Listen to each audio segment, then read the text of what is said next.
The world is crazy. We live in a crazy, dysfunctional world. It's been like this since before we all were born. We were born into a world that was off kilter. We were born into a society and a culture that has had all types of negative influences. So I need us all to understand that because of that, most people have some type of dysfunction. Most people have issues that they are dealing with. Now, because we've all come up in different environments, we've grown up in different families, different neighborhoods, different economic statuses, different social statuses, with different races, with different environments that we've grown up in different parts of the world. The impact of that, is that we're going to have different types of issues. We all have different personalities, different leanings and inclinations, so how our environment affects us is going to differ from person to person. But it's pretty much universal that most people have issues and dysfunctions. Some may be little, some may be big, some may be hidden, some may be way out in the open and everybody can see it.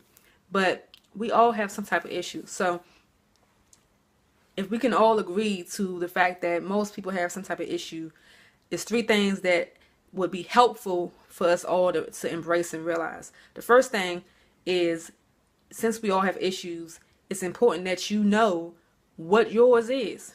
Do you know what your area is? Do you know where you may be dysfunctional? That's called self-awareness. How high is your level of self-awareness?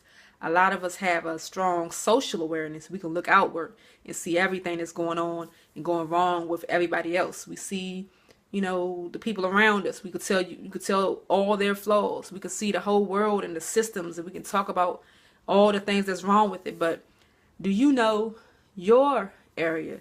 Do you know your dysfunction? Do you know the area that causes you to miss out on opportunities, or causes you to cause other people harm or discomfort? So the important thing is, first of all, since we all have issues, what's yours? Do you know it? Are you aware of it? Are you aware when it's rising up? So that's number one. Number two, it's important to know that there's something that has to be intentionally done in order to make something dysfunctional functional. If there's something that's not operating within you, within your mind, your emotions, within your actions, that's not operating in a way that it should, in a functional manner, then it's not going to get on track just by itself. Most of the time, it's going to take an intentional effort to be able to deal with that area. So we have to be intentional about growing, about learning, about building the skills we need, about attaining the knowledge that we need, and the understanding and the insight, about exercising the right muscles to be able to grow in that particular area. It's going to be intentional. You have to, first of all, know what the area is, and then second of all, come up with a way as to how to handle it. Now, the third thing in the issue is that we all have a choice. So you can go one of two ways. You can recognize that area or have a vague awareness of it and choose to live in a level of denial, which is what a lot of people do, is live in denial about the issue that they have. They don't want to think about it. They don't want to acknowledge it or admit it. So they live in denial. And then what happens is you end up using coping mechanisms to be able to manage your life. So you're coping, you're hiding, you're sweeping it under the rug, you're wearing it as a badge of honor. Some of us have issues and we wear it. We're aware of it. Sometimes we have hidden issues and nobody else knows. So we just sweep that under the rug and we cope with it and we hide it.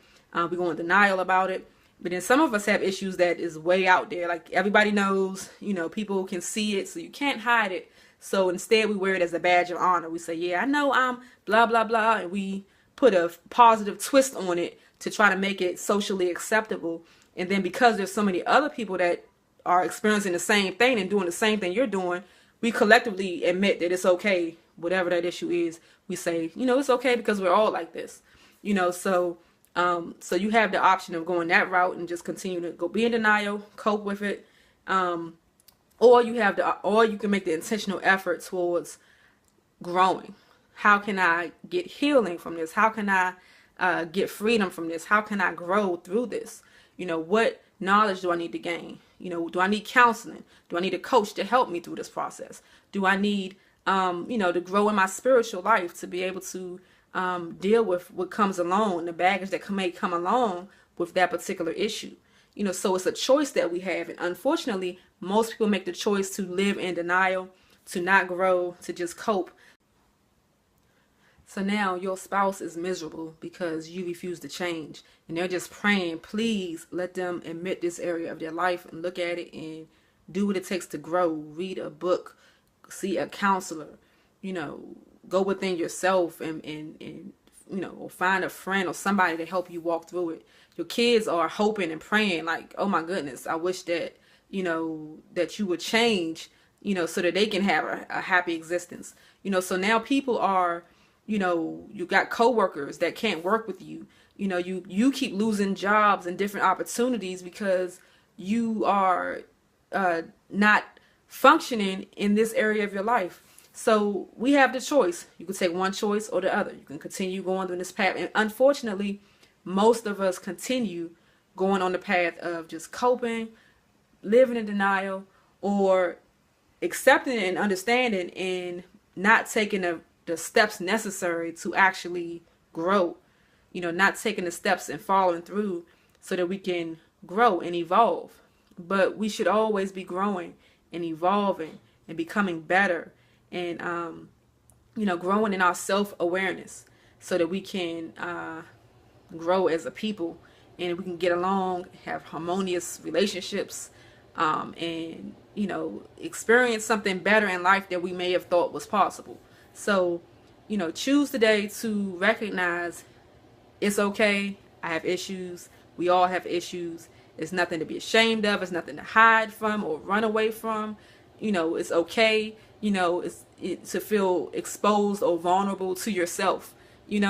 Just some of us can't even look in the mirror and be vulnerable with ourselves. We really have to grow past that and become comfortable so that we can grow. It's a trick. It's a trick to keep us from growing. Be able to look yourself in the mirror and admit the truth, at least to yourself, and then go from there. Start off there, just accepting it between you and yourself, and then, if you have a relationship with the Most High, start allowing yourself to be vulnerable with what He already knows, and, if you have somebody in your life that you trust, allow, bit by bit to be able to share that with somebody else, that you trust and that loves you and has your best interest at heart. So start the process of growing, so that you can get better and so that we can all get better together, and move to the next level of our lives and accomplish things and reach levels that we didn't think was possible before. Shalom.